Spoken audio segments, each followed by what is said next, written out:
Noite. Hoje eu vou falar sobre os dois protocolos da internet, o HTTP e o HTTPS. O HTTP e o HTTPS eles são responsáveis por transmitir informações entre sites que acessamos e os nossos navegadores. O HTTP ele é uma abreviação de Hypertext Transfer Protocol, ou Protocolo de Transferência de Hipertexto. Ele foi criado entre 1989 e 1991 por Tim Berners-Lee.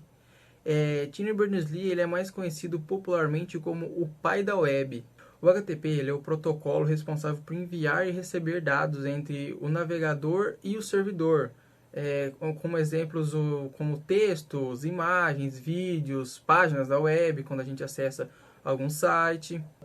E o HTTP ele funciona da seguinte maneira: quando a gente abre o YouTube, abre o Google, alguma coisa assim, o HTTP ele envia uma requisição para o servidor. Esse servidor lê a nossa requisição, aprova a nossa requisição e já retorna para a gente as respostas, como o conteúdo do site e afins. O HTTP ele funciona normalmente na porta 80 e sem criptografia.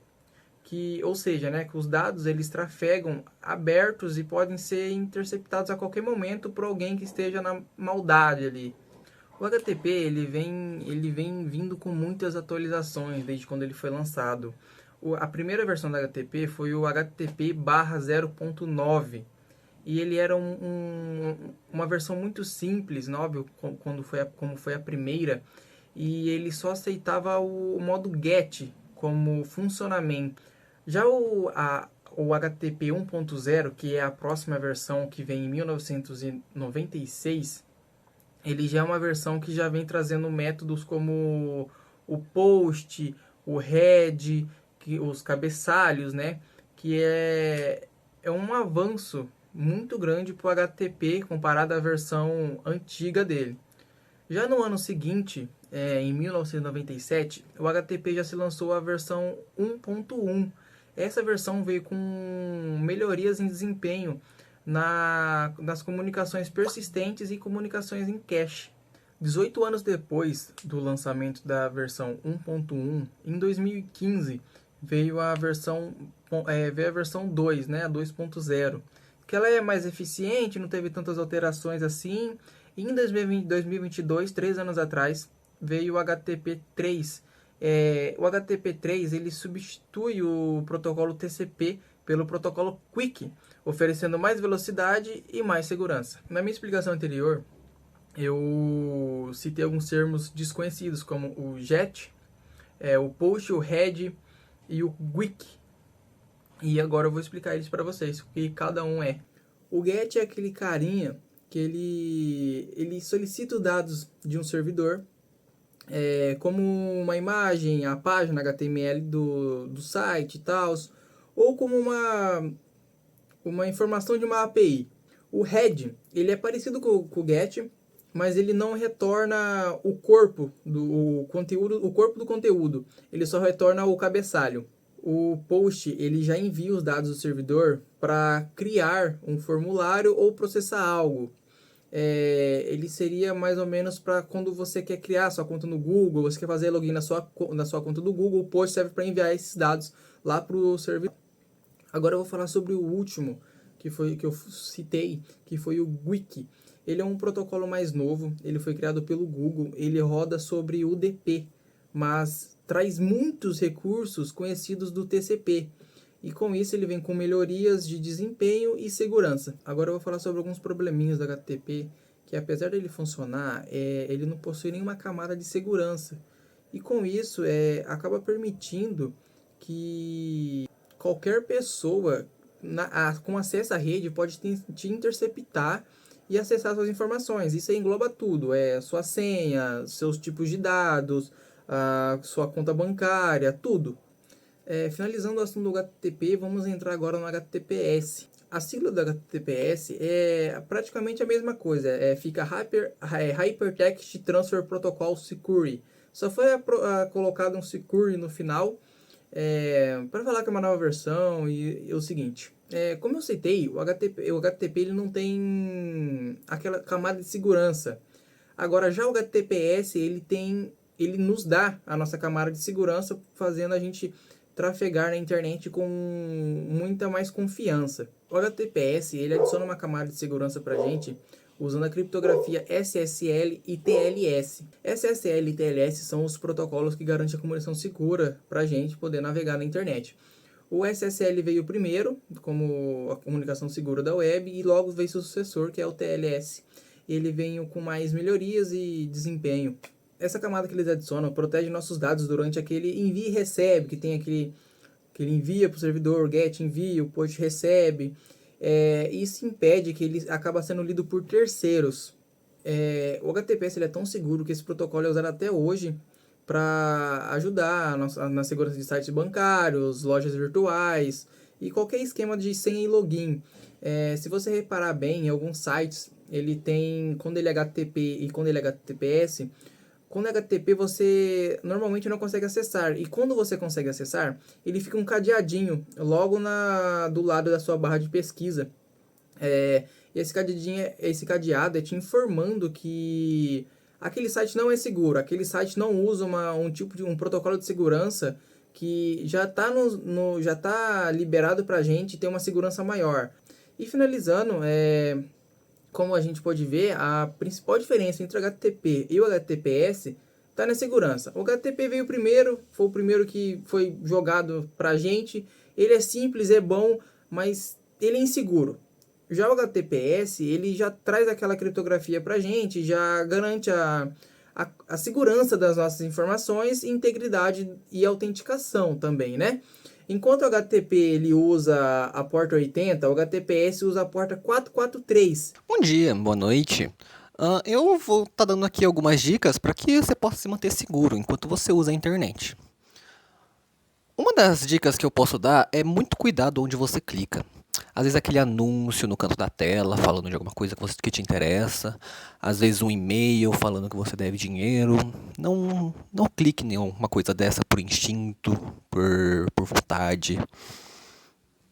É muito importante você sempre saber onde você está clicando, assim, sabe? Muitas vezes um e-mail desses, na verdade, é um scam. Eu vou dar algumas dicas para você identificar esses scams. Uma dica para identificar esses e-mails falsos é olhar o remetente do e-mail. Raramente uma empresa ou o governo vai te mandar um e-mail por @gmail.com, por @yahoo.com.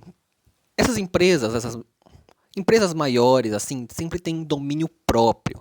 Um @gov.br, por exemplo, pelo governo brasileiro. Um @nubank, por exemplo, pela Nubank. E diversas outras empresas. Todas as empresas têm domínio próprio. Eles nunca vão te mandar um e-mail de @gmail.com. Uma segunda dica é não entrar em pânico. Eu sei que essa dica provavelmente é até mais importante do que a primeira, mas não entre em pânico. Não se desespere. O tempo, ele às vezes está lá apenas para te assustar, apenas para que você sinta medo, sinta urgência e faça o que o golpista quer que você faça o mais rápido possível, sem pensar, sem olhar para trás, sem ter a calma e a paciência de olhar e perceber, não, isso está errado, isso não era para isso estar acontecendo assim. Uma terceira dica é procurar o número de atendimento dessa empresa, ou do governo, ou enfim, do que te mandou o e-mail. É bem possível que no e-mail que você tenha recebido venha um número escrito, mas não é recomendado que você use aquele número. É melhor você pesquisar por conta própria, ir atrás por você mesmo. Muitos golpistas têm call centers que são centrais enormes de ligações, onde eles recebem as ligações feitas para eles ou por eles e fazem o possível para tirar o dinheiro das pessoas utilizando desses call centers. Os números de e-mails podem muito bem ser números desses call centers falsos. Então é muito melhor você pesquisar por conta própria, ir atrás de um número da empresa por conta própria. Agora, para um outro tipo de segurança que você deve se preocupar na internet são as suas senhas. Senhas são algo muito complexo de se gerenciar. Você tem que lembrar de todas as suas senhas, de todas as suas contas. E normalmente as pessoas usam a mesma senha para todas as contas, ou senhas parecidas pelo menos. E eu posso dizer que isso não é uma maneira muito segura, porque no momento que alguém descobrir uma de suas senhas, a pessoa vai saber todas as suas senhas. Por isso que é muito recomendado utilizar ou diversas senhas diferentes, ou um gerenciador de senhas para fazer isso para você. Com o gerenciador de senhas, é muito mais difícil a pessoa descobrir a senha do seu gerenciador, e dessa forma você pode ter uma senha complexa, uma única senha complexa, enquanto o gerenciador maneja todas as outras diversas senhas complexas que você vai ter. Por exemplo, a Google tem um gerenciador de senhas, que ele sugere senhas quando você está criando elas, e senhas muito complexas, com números, letras maiúsculas e minúsculas, símbolos aleatórios, senhas completamente impossíveis de um ser humano se lembrar. Outra dica também é não utilizar senhas muito próximas a você. Como assim, muito próximas a você? Aniversários, nomes de bichinhos de estimação, nome de parentes, familiares, pessoas próximas. Se você utilizar uma senha de nome de uma pessoa próxima, uma data próxima, algo que seja fácil de alguém adivinhar por intuição, essa senha é muito insegura. Algo muito melhor é uma palavra completamente aleatória, que ainda que você vá conseguir se lembrar por ser a sua senha, você vai se lembrar dessa palavra, é uma palavra que não tem relação com você. É muito melhor você utilizar uma palavra aleatória de coqueiro do que você utilizar o nome da sua mãe de senha. O gerenciador também, ele trabalha muito bem em conjunto, quase que exclusivamente, junto com um outro mecanismo de segurança, a verificação de 2 etapas. Sempre que você tiver um gerenciador de senhas, é muito importante que esse gerenciador tenha uma verificação de 2 etapas. O que é essa verificação de 2 etapas? A verificação de 2 etapas é quando você adiciona um passo a mais, um extra, para poder entrar na sua conta. Às vezes incomoda um pouco de ter que ficar refazendo esse passo toda vez que você for entrar na sua conta, mas ainda é uma coisa importante de se fazer. Essa verificação funciona mais ou menos assim. Quando você entra na sua conta e digita a sua senha, essa sendo a primeira etapa de verificação de segurança, a segunda etapa é um meio externo. Uma mensagem de texto, uma chamada, um aplicativo, um e-mail. Uma outra coisa, uma coisa fora do website original, fora da senha, para que essa verificação possa confirmar, essa é a minha identidade, eu estou realmente querendo fazer login nessa senha. Nessa senha não, nesse site. Um site muito famoso por fazer essa verificação de 2 etapas é a Steam, um aplicativo de jogos. Eu digo que ele é famoso porque o criador, ele confia tanto nessa verificação de 2 etapas que ele, ao vivo, mostrou a sua senha para milhares e milhares de pessoas. Ele estava confiante que, por causa da verificação de 2 etapas, ninguém ia ter acesso à conta dele, mesmo assim. Claro, eu também devo alertar de golpes que buscam acesso a essa verificação de 2 etapas. Não adianta você ter a segurança lá para você usá-la e não saber como ela funciona. Um exemplo que me vem muito à mente é quando a minha mãe estava conversando no telefone com alguém que dizia ser de uma loja, querendo a recomendação de uma amiga dela, porque a amiga dela estava procurando um emprego, e essa recomendação precisava de alguma coisa do celular dela, sendo a verificação do Google. Minha mãe, ela não sabe, ela não entende o que é essa verificação de 2 etapas. Apesar dela ter no celular dela, ela não entende. Então, felizmente, eu estava lá. Eu percebi o que essa pessoa queria fazer, como ela queria ter acesso à conta da minha mãe. E eu, felizmente, impedi essa pessoa antes que ela conseguisse o acesso.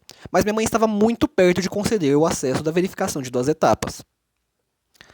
É muito importante que você entenda como essa segurança funciona, o porquê essa segurança existe e como bem utilizá-la. É isso pela aula de hoje. Espero que tenham gostado.